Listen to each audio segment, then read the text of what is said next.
Debbie. You know my guys is never shook. It's time to sit down and let the Degens cook. That's right. You know they coming through and getting heavy. It's time to talk some Dynasty and talk some Debbie. My guys is never shook.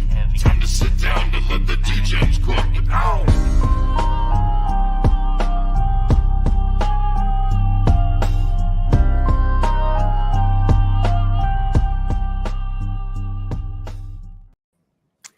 Hello, welcome to Dynasty Degens episode 37. Today was kind of a wild day with fantasy news in general. Not necessarily fantasy news, but we're talking NFL news. Bill Belichick retires. A lot of greats retiring in the last 24 hours, which was pretty incredible. I am a Patriots fan, so that I have mixed feelings, and I'm happy and sad. There's a lot of joyful moments there, but I think it was time to keep it moving and get a new fresh start. So today we are talking rookies. We're talking rookie content. We are talking rankings, tiers. This is all early. This is all kind of based off of the skill set that we see right now. And that's obviously before draft and all that good stuff. That is definitely going to change this for us. But before we get into that, I am joined by a special co-host tonight, Dustin at the D Unit, which is somebody I actually had Dustin on the show a couple months ago, and I said the done it, and I'm glad I know how to pronounce his handle right now. Dustin, how you doing? I'm good, man. Thanks for having me on. I'll be back on the show in a couple weeks as well. So yeah, you're gonna kind of be you're just a mainstay right now. You're just keep rolling through. Yeah, you're a plant in the show, so I love it. And our special guest tonight, he is the director of content for PlayerProfiler.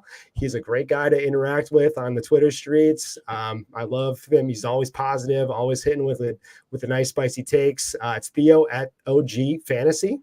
Theo, how you doing tonight? Yeah, so how you guys doing? It's Theo Greminger, the OG Fantasy people know me from Twitter, but we've interacted a bunch. I got a lot of respect for what you guys do, and I'm happy to get on here and speak a little Dynasty with you guys. What a week! This is like wild times. We have NFL playoffs are right around the corner, and all we're talking about is Nick Saban, Bill Belichick, Pete Carroll. It's wild. I was on with Andrew Cooper earlier today, who's from your neck of the woods, on one of my shows, and it's weird for you people from like New England, because it's like you said it, Mike, like you're ready for a change, but it has to feel like an emptiness and like something that's like it's like a real sense of loss, kind of like an end of an era. Even if you want to change, the guy's one of the best to ever do it. And Andrew made the comment like he's 30 something, and Bill Belichick has been the head coach there since he was 11. So that's like 20. It's just wild for that whole region. He's like so synonymous with it. So wild times in the NFL, the wildest 24 hours ever in the history of NFL coaching. Absolutely. Yeah. I think the word I want to say is old. Like I feel old. Yeah. Growing up with Brady and Belichick and, having that move to go and change. And it just feels like life keeps moving, man. And it's like this change doesn't feel great. But like I said before, it does need to happen because, I'm a big believer that coaching, your team grows out of it. Like the whole NFL changes. And if you don't change with the NFL, it's really hard to adjust. Obviously the personnel is not there, but things need to change. New blood needs to be put in. So it's an end of an era for me. Like we live in these eras of sports, right? We had the Michael Jordan era, and now we went to the Kobe era, and then went to LeBron. I think in the NFL we had the Elway, Montana era, and then we came into this era with Manning, Brady, with also Belichick, even at the same time Nick Saban in college, Pete Carroll, and now it just seems like there's a definitive end to that era. And we had some crossover. Now I think we're in this new era of Patrick Mahomes and Josh Allen and Jalen Hurts and CJ Strouds and this more. And, hey, maybe Caleb Williams is going to jump in. Caleb Williams, right? Maybe not. Yeah. We'll get to that in a little bit. But it's definitely an era shift for me in sports in general, because I think with Pete Carroll, Nick Saban, and Bill Belichick all retiring, maybe, possibly, but not with the team they've been with for so long. It definitely seems like it's that changing of the guard, and we're in this new era of football. Yeah, I agree with that. Let's talk about you, Theo, for a second before we kind of get into rookie talk and all that good stuff. How'd you get into fantasy content in general? I know that COVID was probably a big part of it, but I don't know how long you've been in the game for. So I'm actually pre-COVID. I have like an interesting story because I was a high stakes player and I still am, and I had some success. 2018, 2019, I did very well in the NFFC, and I interacted a little bit on Twitter with old school player profiler, breakout founder guy, Ryan Lopes. And Ryan Lopes was right with Nate Liss and Matt Kelly like back in the day. And Ryan's sort of out of the mix right now. Still a really fun follow on Twitter and a wonderful person. But Ryan and I just interacted, and he's like, "Hey, I like kind of what you're putting out there. Would you be interested in writing?" And I wrote a little bit, and then I started writing for Breakout Finder, and then started getting more responsibilities at Player Profiler, and just kind of over the years, that's kind of grown and reached a point where I'm doing, Sonic Truth with Matt and doing lots of, podcasts and lots of articles, and I've done the waiver wire for years. So it's just kind of, like anything in life, you start putting something into it and then hopefully seeing more out of it. And that's kind of like how my journey started. But I always consider myself a player first because I played fantasy football to make money. I make money in fantasy football playing it. And I think that the action I'm giving people is hopefully helping them win money. I've done the waiver wire column at Player Profiler for a while now on the redraft side. And, we've been very successful. So I really want our listeners and our readers and the consumers of our content to like do well. That's kind of like been my big driver. So that's kind of where I'm at right now. Yeah, awesome, man. And our favorite show, like a favorite topic that we actually like to get into before we talk rookies and stuff is your favorite TV show. So what's your favorite TV show of all time or right now? And then get into whatever character from that show would make a great fantasy manager. I love this question on the show sheet. It's kind of like the like break the ice one, but I thought it was super dope that you put that on there, and like it's a really cool one, and it got me thinking like current shows. There's so many shows now. Yeah. Some people might not know the character I'm even talking about, but my all-time top two are Sopranos and The Wire. But I'll keep it Sopranos on this one. And you said who's the best fantasy football player among the characters on the show, and I think that would have to be Silvio Dante. You don't. Oh wow, Silvio. Silvio. Like people want to be like Tony's way too emotional, gets very angry, gets really worked up. He was a terrible gambler. I would say Phil Leotardo, terrible composure. Wants to get revenge, holds grudges, would never be able to keep a lot of trades going. I think.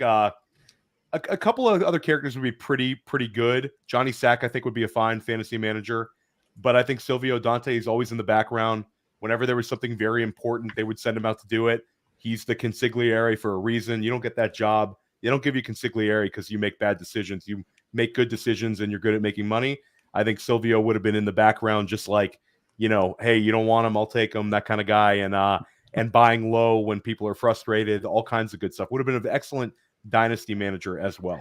I agree with that. And I think you could kind of go anywhere with this question, like if you could make a case for these shows. A good show has so much character development and so many layers to it where it's like, you could have said anybody, I think we had somebody on last week that said Meadow. And I was like, well, yeah, it kind of checks out, maybe. Yeah. What do you think, Dustin? Who would you want for The Sopranos? I have a confession. I have never seen an episode of The Sopranos in my life. All right. Dustin, well, I'm sorry. There's something you can do in the off season. We'll see you later, buddy. Go watch some Sopranos. Take care. You log off, we'll talk to you later. I've actually never seen The Wire either. So. Oh God, dude! Dustin, this is like cultural. It's cultural literacy at this point, dude. The Wire is top 2 shows for me all time. By far, you have to go watch The Wire tonight. Like, go watch it. Put it on while we're potting right now. What's it on? Is that on HBO? It's on HBO. Yeah. And Mike, I'll give you a bonus. Best Wire fantasy football player would have been Stringer Bell, hands down. Absolutely, no question. Yeah, Stringer Bell is calculated. He is always 10 steps ahead, and he knows, dude. He's a businessman, he's taking classes at night and he's doing all the dirt during the day. He'd be a big analytics guy. He would be have like the analytics and the deep stats and all sorts of like deep dives, and 100% would have been with Stringer. And I think you could always do Omar too with that, because Omar is just going to stick him up. Yeah, he would. whatever you want to do, you're going to do for him. Like whatever it is that if you talk trash to him in the league chat, he would have killed you. That was the difference, you know? And That's the difference. and then he would take all your players while everyone's sleeping at night. That's right. Yeah. So we had a big game this week, guys. We were slated on Tuesday to talk about it, but we missed that. So it was going to be right after the game, but like I had time to marinate on a little bit. So we're talking Michigan and Washington. It was kind of what I expected at that point, even though I thought Washington's offense was going to maybe break through that Michigan defense a little bit, but not so much. Michigan 34-13. The guys that I was watching were the quarterbacks. Obviously, Penix and JJ McCarthy.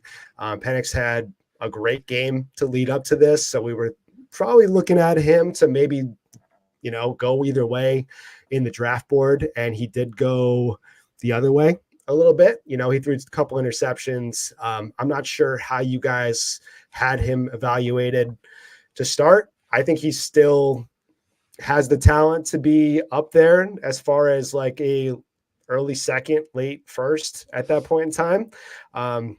And then his buddy Odunze had a meh game, he, I think, folded a little bit under the big lights at that point in time, but they were pretty much, they had some bad hands dealt to them, so it was a little tough going against that defense. Missed him on 2 touchdowns though, Mike. Like Adunze, like if he would there was the 4th down play where Penix completely missed him, could have been like a 45-50 yard touchdown. No, maybe not quite that deep, but it would have been a 35-yard touchdown catch. And then there was another time earlier in the game where they had him matched up with a safety, and if the throw was better, I think it could have been a touchdown. So like Adunze, like I think that the playoffs were a win for him. He stood out, he commanded targets. You can just kind of tell he kind of checks off the boxes, and he's very fluid. So I think it could have ended up being like a monster game for him. But yeah, you're kind of spot on. Like all the goodwill Penix had in that Texas game, where it was kind of like an incredible steam for a few days, it kind of goes away a little bit. And I also think that the Washington offensive line folded like a chair, and that was a part of their team that had been getting tremendous praise. And the pro-Washington winning the national championship argument was the Washington offensive line will be able to hold up against that Michigan front, and they really didn't. So Penix looked a little bit like he hadn't been hit this year, and he hadn't had to deal with that sort of a pass rush, and I think it caught up with him. And I think it was called like a big loss for me with McCarthy. The playoffs, McCarthy, to me, like he's mobile. There's some stuff there. He's got a good frame, but I would be scared to death if I was a GM and I drafted that kid in the 1st round right now, and I'm putting all my chips on McCarthy. I think in an ideal situation, he should go back to school, have another year at Michigan. I don't think that'll be the case. I think he'll end up declaring and coming out, but he's raw. He needs more time. Yeah. It was a good night for Bo Nix, to be honest with you, because Bo Nix is 23. He's got size, and we don't think Bo Nix is anything special, but Bo Nix looks maybe a lot more NFL ready than McCarthy in any sense. Yeah, I think Bo Nix had a big boost to that. I think it's pretty easy to be reactionary to this game too. Like it's tough for these kids. They are kids. Michael Penix might not be a kid anymore, but like we can still label him as a kid. And yeah, JJ McCarthy was great at handing the ball off, but he looked, like he was at best a game manager. At best, like, hey, get it to Corum, get it to Donovan Edwards, and then get out of the way pretty much. So he wasn't really asked to make big plays. He had a couple decent throws when he needed it, but like, he wasn't really like locked in, like, hey, I'm taking this game over. It was like, hey, I'm handing this ball off over and over and over again. But Dustin, what do you think about this game? And what do you think about, we'll say Blake Corum? What do we talk about Blake Corum real quick? And do you think he boosted himself up to, have some decent value in the NFL's eyes? Or what do you think overall from the Michigan side? I mean, I'm a Michigan fan, so go blue. I'm happy they won. I agree with you. I agree with you that JJ McCarthy, through the whole playoffs, like needed to step up and really didn't. I like Blake Corum. I think we're going to see a running back in this class. If whoever's going to be is going to jump up into that to be the number one running back. There's just a void right now, unless Travion Henderson declares, which I don't think we've heard yet from him from Ohio State. Like, is he coming? Is he not? Who knows? There's a void at running back 1 in this draft class, and someone's going to jump up there, whether that's through the combine, whether that's through a pro day. I think Blake Corum can ride this hot hand. If his agent spins it right, you can spin this national championship play and the way he played in the playoffs and the fact that Michigan relied on him and kind of, I'm not saying put down JJ McCarthy, but spin it as like, hey, they relied on Blake Corum and he kind of carried that offense. I think he can spin that way, and if he has a good pro day, good combine, can really rise up the ranks pretty fast for me. Yeah, I agree. And go ahead. I'm sorry, Theo. I'm a Blake Corum guy, and I'll stand for him. And I think the NFL teams are going to be really, really like him. I think there's a little bit of a disparity. No one wants to rank him as RB1, but I'll have him closer to like RB3 in this class. And I've talked to some people that I respect that will have him closer to like RB8. But I do think that he's almost a lock for day 2 because I think that he's shown that he can handle a heavy workload. He's incredibly productive running the ball. He's actually got a solid frame. His BMI is going to be very solid. He's going to be one of these guys that's like the 5'8", but like 210 kind of frame. I think that when he actually weighs out, it's going to be better than people think. And I think his 40 is going to be fine. And at the end of the day, he's an incredibly high character guy that's been very successful. Yep. Everything about Blake Corum, I think NFL teams are going to be into. And at the end of the day, this is going to be the kind of thing where we'll see him projected to be like a tail end round 2 rookie pick for a while. And I think at the end of the day, he'll creep into that 1-2 turn in our rookie picks. I believe I had him. I have it right here. I had him 11 overall in single QB. And I think that's kind of where he's going to end up. I'll continue to be, bullish. And I think that the one thing holding him back from the dynasty love is he's going to be 23, 24 years old. He's a little bit older than like some of these guys like, Henderson, Allen, Brooks. There's plenty of younger running backs in this class that maybe get a little more excited for. But Blake Corum could step right into an NFL team from day 1 and at least be a productive part of a committee. Yeah, I absolutely agree with that. Sorry. I mean, I think with the Brooks. Go ahead. No, it's okay. It's all right. I was going to say, like, I agree. I think his durability and his being able to like carry the load and do it in a sufficient manner really shows. And just to go back to JD McCarthy, I was down on him. I did like in that second to last series, he made those couple passes. He had a 41-yarder to Loveland and then came back with a 12-yarder to Roman Wilson. That to me showed that I think JD McCarthy, because they didn't really rely on him a ton, didn't need him to do too much. But when it was like, hey, we can ice the game away with the touchdown on this drive, he came out mid-play. So I think JD McCarthy is going to be fine. I agree with you. He's going to drop probably second round, but I think Corum is going to be a good running back. I agree. Day 1, I think he walks on the field and is a starter for a team. Yeah, I think Corum is definitely, he's got that dog in him for sure. Shout out to Toronto Dave. Toronto Dave. Yeah, so I think with the injury to Brooks, Corum has already slid into that RB2, RB3 range for me. Mainly, I mean, I'm not going to say it's because this class is kind of weak, but Travion Henderson, I think, is gonna declare based off of the portal news and everything that's happening. But man, I think Corum definitely improved his stock, and I think he's only going to improve that more and more as time goes on, especially in the combine and stuff, because like you said, Theo, I think he's going to test pretty well. So I'm excited for that. I'm excited for him to kind of rise up in the ranks and make a name. I think he'll definitely slide into the late first if, based off of teams being running back needy in general. But let's get into the first round in general. So we're talking Caleb Williams for me. Obviously, I think that's consensus for the most part. He is tailed as a can't miss prospect across the board. He can throw it to all 3 levels. He's got a good touch. He's athletic. He is NFL made, NFL ready. I think he's just got that pedigree. He's got that dog, as Toronto Dave said. What do you think, Theo? You think he's going to slide all the way? Because I think I'm seeing videos, I'm seeing people that have him already in that first tier, have him going within that QB3, QB4 range in a startup. I'm not quite there yet, but I think I probably have him right in like the T Law range currently, maybe right before that range. What do you think? I haven't put it into context of where he's going to slot out in terms of like the dynasty overall, but I'm very, very excited about him. This is one where he can make all of the throws, like you said. He's incredibly accurate. And I think the thing that kind of separates him is he can make absolutely ridiculous plays on the move. And you hate to throw out the word like Patrick Mahomes for any young quarterback, but he makes some of those Mahomes-like plays, and you're just jaw drops. And he has 93 touchdown passes in his last 3 seasons. He has the Heisman Trophy.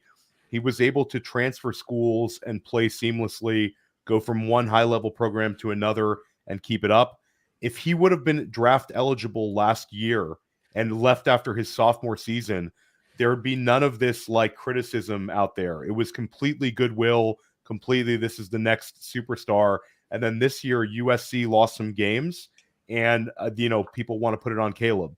And I think that there's also people don't like seeing guys who are a little bit different. Him going and crying in the stands and doing stuff like that, I think turns people off a little bit. I don't think it's a big deal. I think Caleb Williams is, we don't play regular football. We play fantasy football. And Caleb Williams is as locked in as it gets in terms of draft capital, the ability to make plays. And he has that, there's a couple of quarterbacks in this class who I really, really like.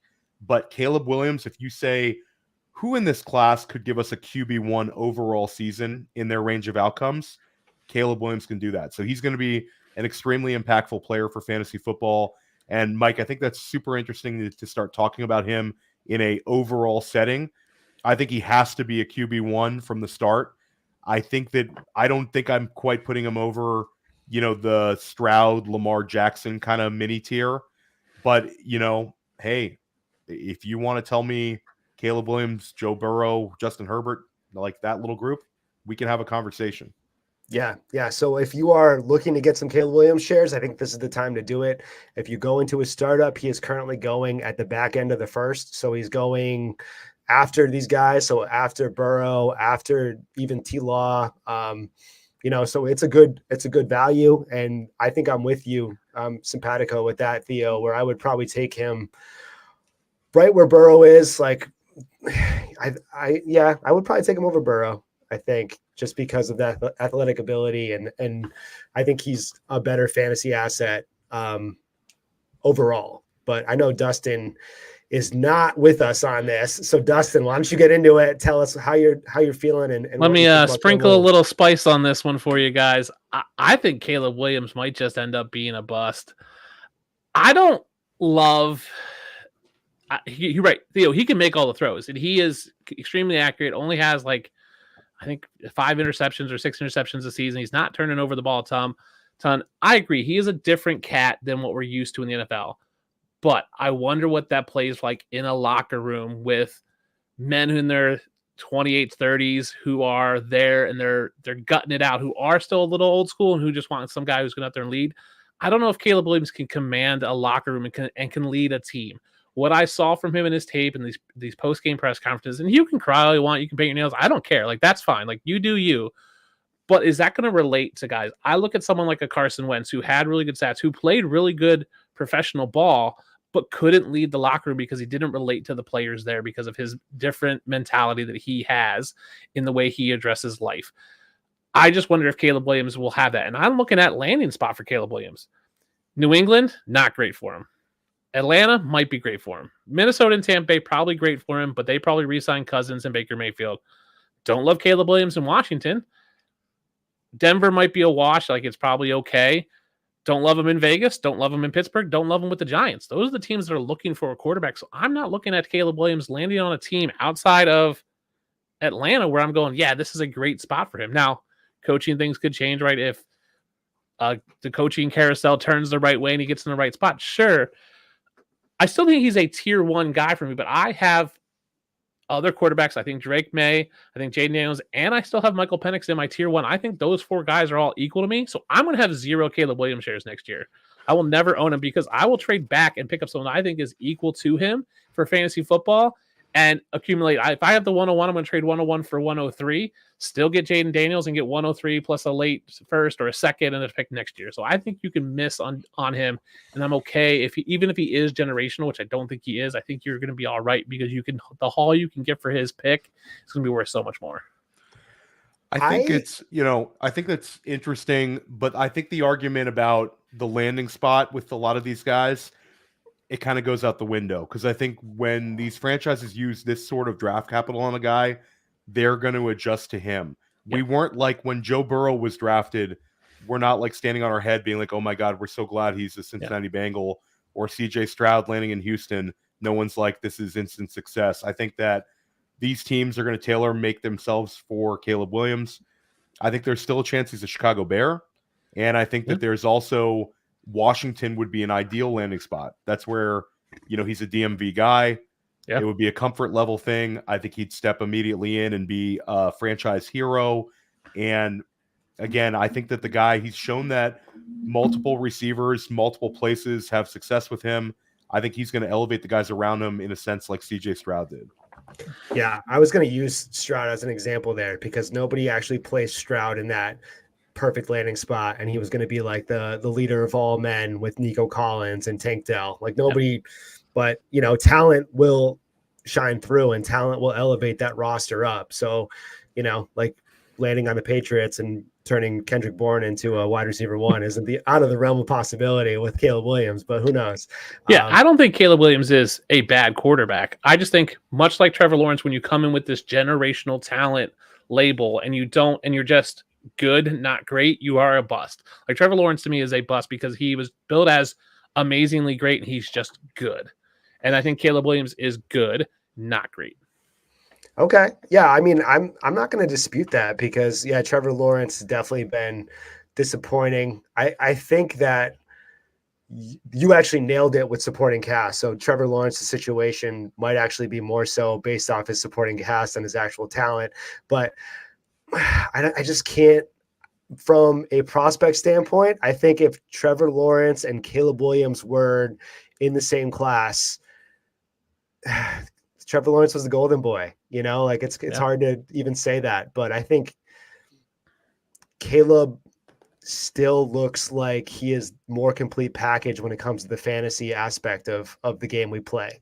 Like he's not that athletic guy that's making these throws on the move. He can run out, flush out of the pocket, and while he's mid stride, make a perfect throw, 20, 30 yards out. So it's like that does breed a Mahomes feel to me. And it does.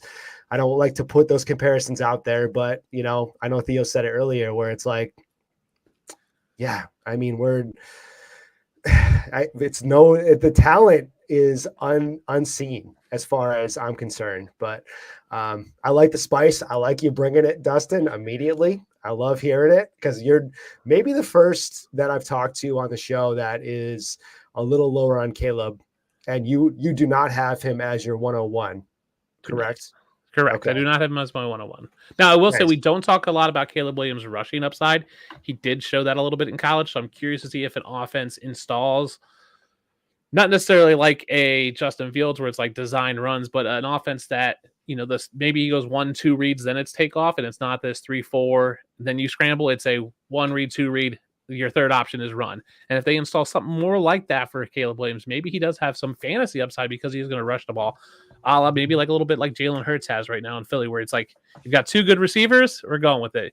Shout out to the chat. Shout out to Toronto Dave and Wendy and Ramsaholic. He's showing some support. I appreciate you guys. Yeah, man. Let's keep it moving now. So I guess let's talk about your 101. Who are you taking 101 if you're just not Caleb Williams?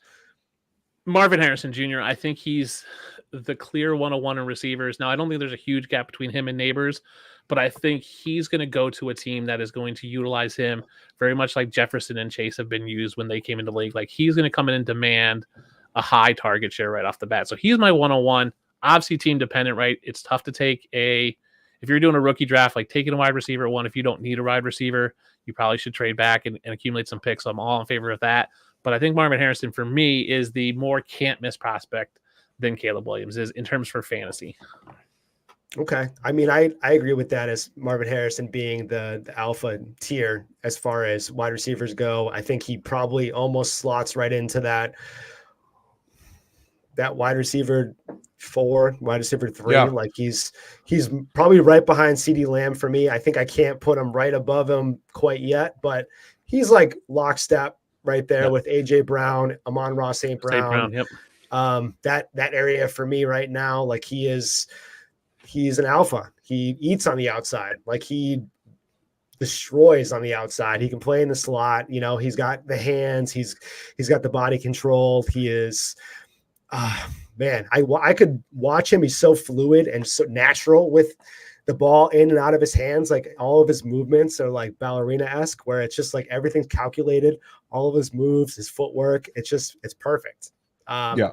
So I can't disagree with him being a can't miss prospect. Like he is, I think, solid as can be, like rock solid. You know, like as far as the last 5 years go, at least, he is the wide receiver 1, if not even farther back than that. I can't even go too far back because I'm not gonna go there. But Theo, is that kind of where you are as well? Yeah, there's nothing really to talk about with Marvin Harrison Jr. because you can't poke holes in his game.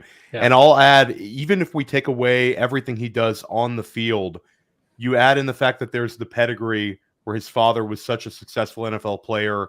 And then you add in the fact that not only is he a mega producer with an ideal size and some of the greatest performances you've ever seen for Ohio State. I mean, he set the Rose Bowl on fire that one year, but he's also like Bruce Feldman puts out the Freaks List every single summer.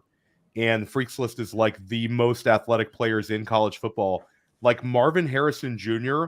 is going to be, if he decides to test for the bench press, he's going to put one of the best bench press rep numbers up that we've seen at the wide receiver position for years. And wide receivers now all opt out of the bench press, but he's put up like crazy amount of reps at Ohio State. All of his athletic measuring numbers are going to blow the doors off. There's nothing to poke holes at with Marvin Harrison Jr. I think, Dustin, your argument that he's the number 1 is perfectly fine for Superflex. I just think that you're giving up value because the positional disparity, the importance of the quarterback position in Superflex. Like if you view Marvin Harrison Jr. as your number 1 player in Superflex, then trade down to 2. I agree. Even if you're taking a hit, even if it's to get a little something on top, and the person at 2 doesn't really want to overpay for it, take a little something on top and get your guy, but don't take him at 1 as much as he's a can't miss. You know, take that quarterback that, like Mike said, is already being treated as a top 8 quarterback in Dynasty. Yeah, I completely agree. Like if you are like me and have Harrison 1, you don't take him at 101. You trade back to 2 or 3 if you're in a super flex. Marvin Harrison, to me, I just don't see how you don't try to get him on your roster. Like he's going to be one of the taller wide receivers in the league at 6'3". He's going to be one of the bigger ones. I think he's currently listed at like 202. He's probably going to measure at the combine. My guess will be 200, maybe 205 at the most. But he's got speed. We see a lot of these smaller guys who are faster, like a Tyreek Hill, a Jalen Waddle. We see some of these bigger guys like a Quentin Johnson, not as fast, but have this great catch radius. He's got both. And so that's what I think it is. And I agree with you, Theo. Like you trade back out of 101. If you trade 101 to 102 and you pick up, let's say, even the 301 or a late second, or you pick up a young flyer of a player that you like. I mean, I was picking up. I did that last year. I had the 101. Didn't need Bijan because I said running back, but I traded back and picked up a Kenny Gainwell and the 10. I ended up going to 103, got like 111, 211, and Kenny Gainwell, and I was fine with that because I still got positional value out of that. So you got to trade out. That's what's fun about super flex leagues. If you don't need a quarterback and you don't like the quarterbacks and think you can get value later, you trade and get some extra assets to get a little bit on top, and you're still making out and winning. And Mike, on the flip side, like if you want to take it to redraft, without a doubt, doesn't matter where Marvin Harrison Jr. lands, he's going to be the highest drafted wide receiver in the history of redraft. There won't be he'll end up being in high stakes leagues. He's going to be a 2nd round pick. Even if he lands next to DJ Moore, there's going to be people that are going to lose their minds to get Marvin Harrison Jr. We did a mock draft the other day with Billy Muzio, who consistently gets, top ranking, one of the top rankers in the country, and Josh Larkey, who's very sharp. and Marvin Harrison Jr. was drafted like 19th. And you're seeing him. He's going to steam up an underdog. He's going to steam up everywhere. It's unbelievable, like what we're going to look at. It's the most like Jamar Chase hype doesn't even begin to compare to this. And the success of Jamar Chase, the success of Puka Nacua, the success of Justin Jefferson only help Marvin Harrison Jr. And I tweeted this a while ago, and I was surprised that most people didn't, disagree with it. But I think the train has left the station where sometime in the next 10 years, we are going to have a rookie wide receiver finish as wide receiver number 1 overall in redraft. Yep. We've had the tight end 1 overall. We've had multiple seasons with running back, but these wide receivers are able to come in and command high target totals. We've had 3 of the highest target totals in the history of fantasy football in like the last 3 years. Jalen Waddle, Garrett Wilson, Puka Nacua. So these rookies come in like Marvin Harrison. If he lands anywhere that's not with another proper alpha, some team might say this is Michael Thomas. We're going to throw the ball to him 165 times this year.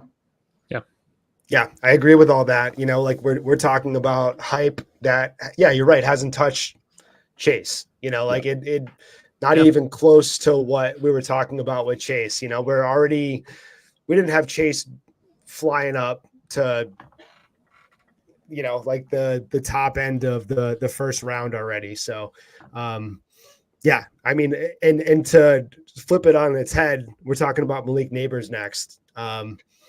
And that is somebody that I think could easily be the wide receiver 1 of maybe last year. Yeah. If we're talking about pure talent and the way that he operates, I think he got 1,569 yards this season with 14 touchdowns. So I think he's easily the wide receiver 1 or wide receiver 2, and would be the wide receiver 1 of any other class in the last couple of years, at least. I think he would probably rival Garrett Wilson in that range of outcomes, at least for the rookie years. But how do you feel about Malik Neighbors, Dustin? Yeah, I think he's right there. Like, if Marvin Harrison in this class, we're talking about Malik Neighbors being drafted where we drafted JSN, if not higher last year, right? Like in that 3-4 range in our rookie startup drafts. He's not as big. He's probably just as fast. Doesn't have as much catch radius, but I think Malik Neighbors is a star receiver.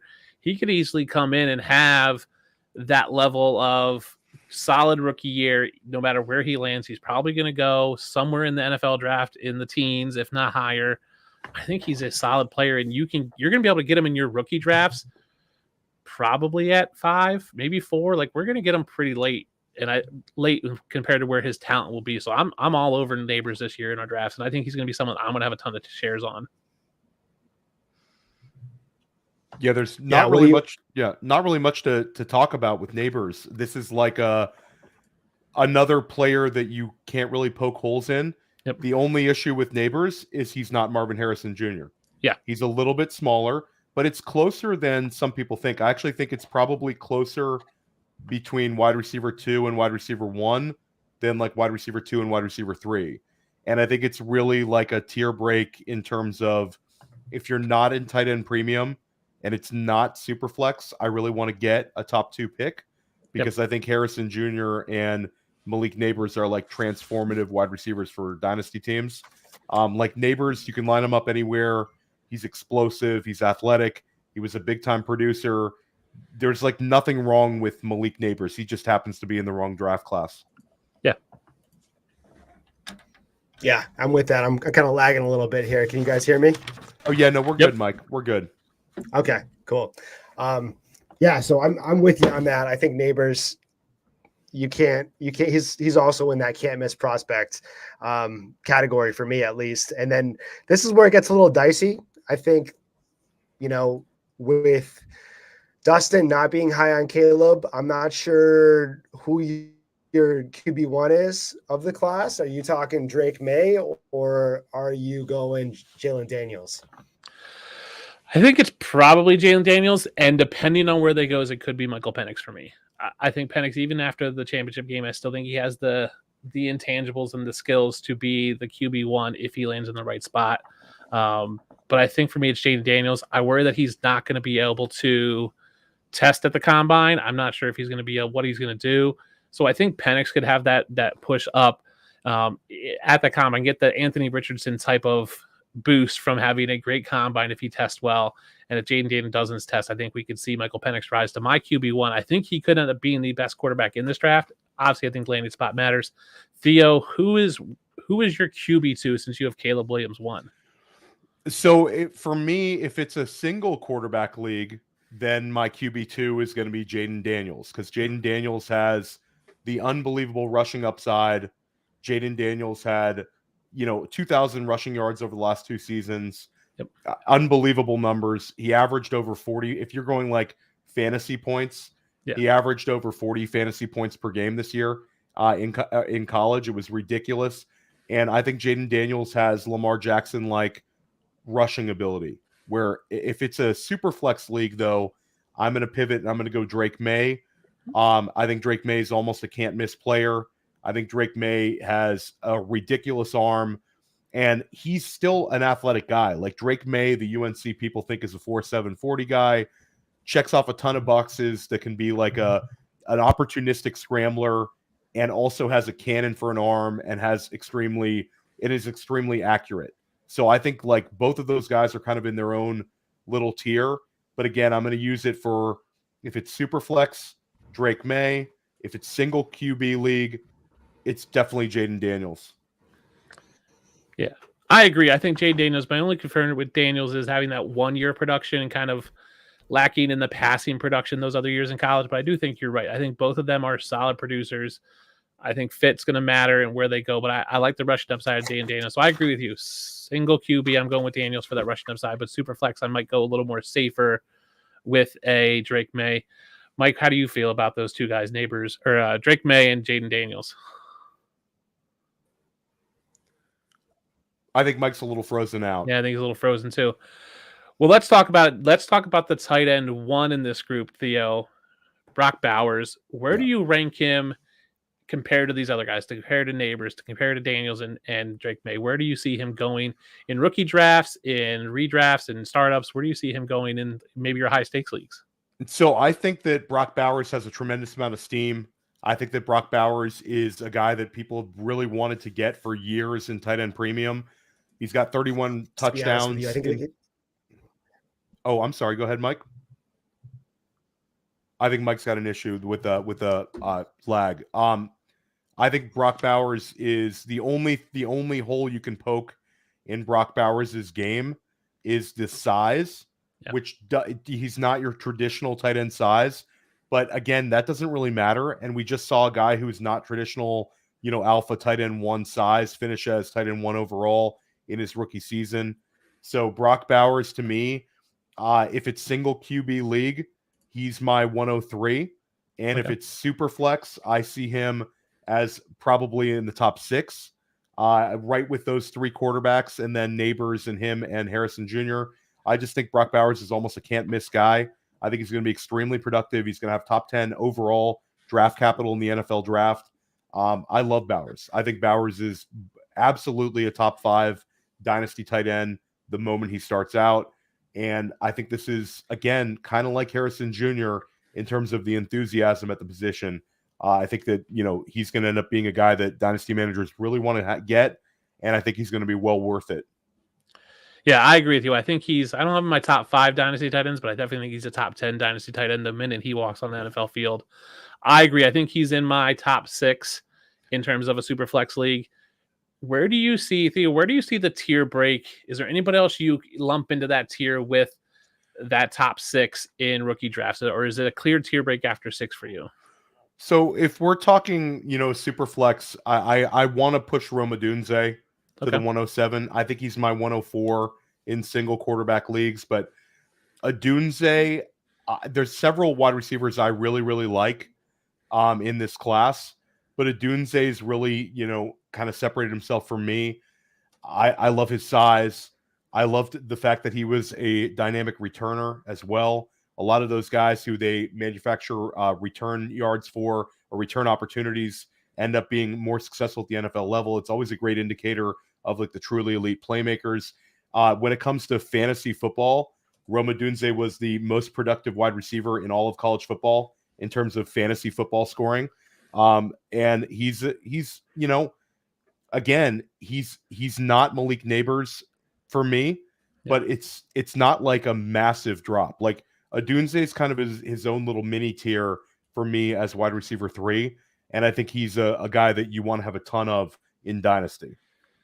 Yeah, I agree with you. I think he's not far off, and I think we'll see him steam up a little bit more as this process goes on. Combine, pro days, I think he'll definitely move up a little bit. Let's talk about Travion Henderson. If he declares for the draft, is he in this group with you as the running back 1, or do you think he's just outside this top tier group? I'm extremely bullish on Henderson. In my single QB rankings, I had him at 7 overall, but I had Egbuka at 6. So Henderson is now 6 overall for me as long as he's out there. The thing about Henderson is you're talking about a truly elite production as a young player. He's had over 2,500 rushing yards, 32 touchdowns, and he has ability as a receiver. I think that's the thing about Travion Henderson is he's got that two-way ability that if he lands correctly, he could be an extremely valuable asset for Dynasty. And I think that the steam with him will go up a little bit. Once he declares, hopefully he declares, once he declares, I think the Dynasty enthusiasm with him is going to move up. I think it's going to become more and more apparent that he's the running back 1 overall in this class. And I think he'll be the highest drafted Buckeye running back since J.K. Dobbins. And I think that's sort of the enthusiasm we'll see for him. Like, I think you can make an argument in a single QB league that you could take him at the 104. Okay. I don't see him with that truly like special elite tier with Neighbors, Harrison Jr., and Bowers. But Henderson Jr. is going to really help your Dynasty team for sure. Yeah, I agree. I agree with everything you're saying. Like, you can't poke holes in his game. Like, the pass catching work is going to be there. He's going to walk onto a field and into a locker room and be the running back 1. I think he's going to be a huge guy. Where do you see any of these other guys, these Xavier Worthies, Troy Franklins, any of these other guys, do you think that can jump up into, with a good combine, with a good pro day, do you think any of those guys can get close to that tier? For me, I kind of stand for Troy Franklin. I have him as my wide receiver 4 overall in this class. And I think that the thing about Franklin is he's 6'3", but I think he's going to weigh in the 180s. So he's another one of these low BMI wide receivers. But we've seen these guys like Franklin have this immediate success. You talk about Jordan Addison, Devonta Smith, Tank Dell, several of these low BMI guys. So I think that stigma's gone.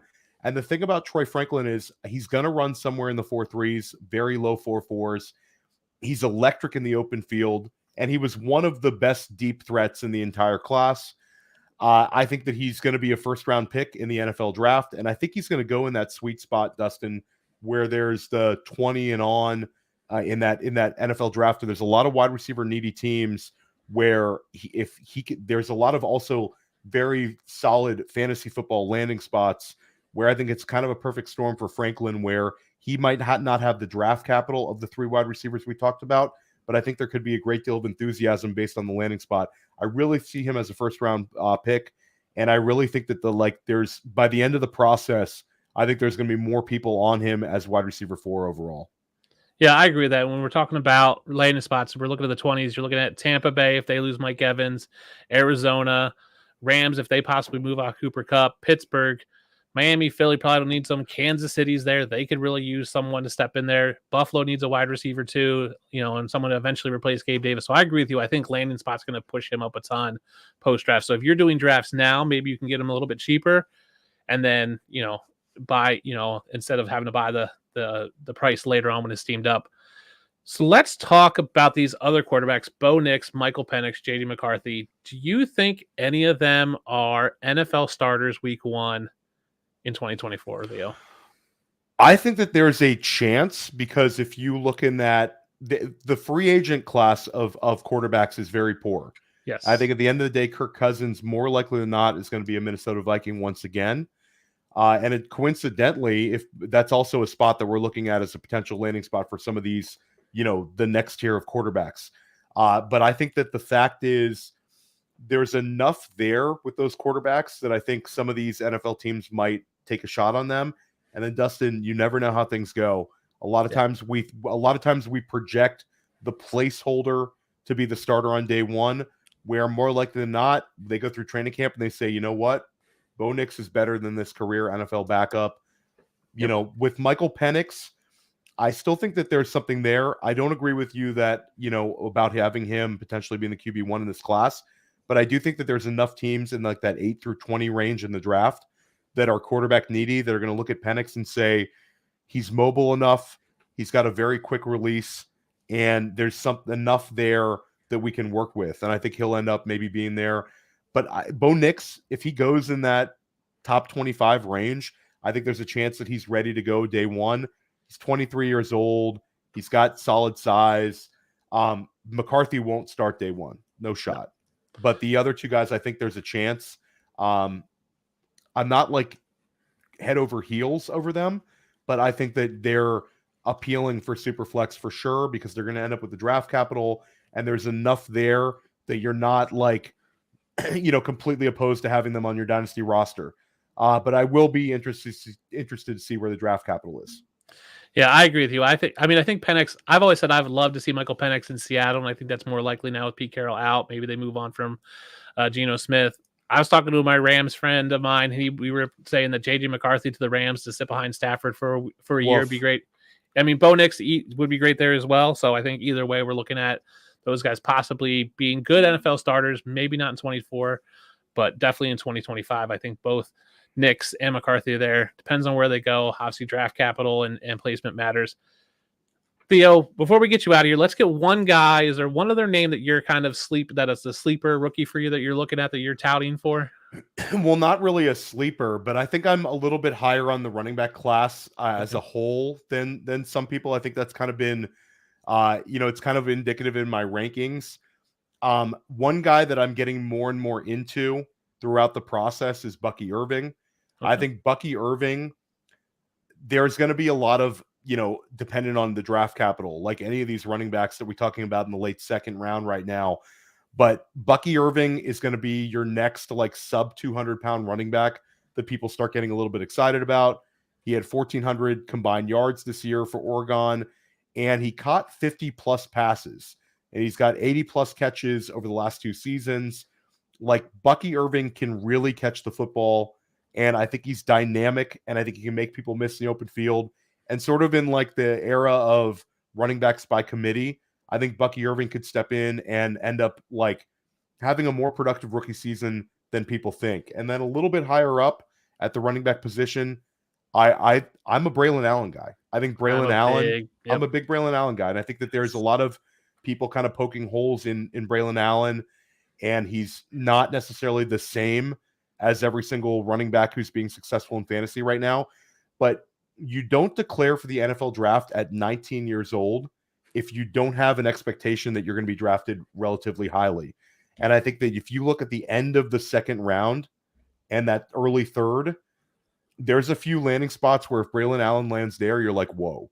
Like if he's the Gus Edwards replacement in Baltimore, landing in Dallas, like he's we don't want to compare a guy to Derrick Henry. He's not Derrick Henry, but he's not going to be quite that athletic. But he has 35 rushing touchdowns, nearly 3,500 yards. A guy was running well in the Big Ten at 17 years old. Like, I'm a Braylon Allen guy. I think Braylon Allen, at the very least, is going to be a big part of a committee.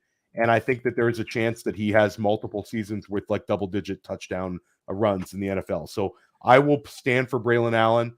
I think he's actually going to run well enough that, like, with his weight, it's going to be one of those high speed scores. I don't think the speed score is going to be poor. He doesn't look slow when you watch the film. Yeah, so I work at the University of Wisconsin, so I'm all over Braylon Allen. I think he's a supersized Isaiah Pacheco. Like the way he runs, just that kind of like angry at the ground, feet movement, like quick steps. He is currently listed at 6'2", 238. I think he's going to come in probably closer to 240. I agree with you. That weight adjusted 40 and that speed score is going to be great for him. And I think he's not going to be fast, but he's going to just bowl through people. He's just a bruiser. And I think he's the name that I had written down as like my sleeper and a guy I'm higher on than most people. So Braylon Allen, if you're out there in drafts, if you're looking at him for your rookie drafts, I think you can get him probably in your second round, probably as a running back. I'm gonna say 4 or 5, and I think you're gonna get good value there. So definitely a name to look at when you're looking at drafts. Theo, thank you so much for coming on. Mike had some computer issues, but we appreciate you coming back and rescheduling for us. Before we go, tell everybody out there where they can find you, find all your work. You can find my written work at playerprofiler.com. You can find all of my podcasts at Player Profiler. I'm on the Sonic Truth Dynasty podcast. We're going about once every 2 weeks. That's with Matt Kelly and Alan Soslowski. You can find me on Press Coverage. You can find me on First Class Fantasy, Dynasty Life. I'm on a lot of them now at Player Profiler. And then I'm doing a lot more of these 2024 class reviews on Futurecast. We're doing some mock drafts. We're just getting after it. You find all of my work at Player Profiler. Again, you can find me on Twitter at the OG Fantasy. And yeah, this is a lot of fun, Dustin. Yeah, this was a great follow. Theo, he's a great follow. Player Profiler is one of like the sites I have bookmarked. I go there all the time to look up stats and just pull some great metrics. So if you're not checking out that website, you need to be doing that. You need to be following Theo. If you haven't hit like and subscribe, please do it on this video. Mike, Fantasy Nerd Boy really appreciates that. We appreciate you guys. We'll be back next week and continuing. I'll be back on the second guest on this show. So Theo, we appreciate you. Everyone, have a great night. Enjoy the first round wild card weekend this weekend in the NFL. Have a good night, everybody.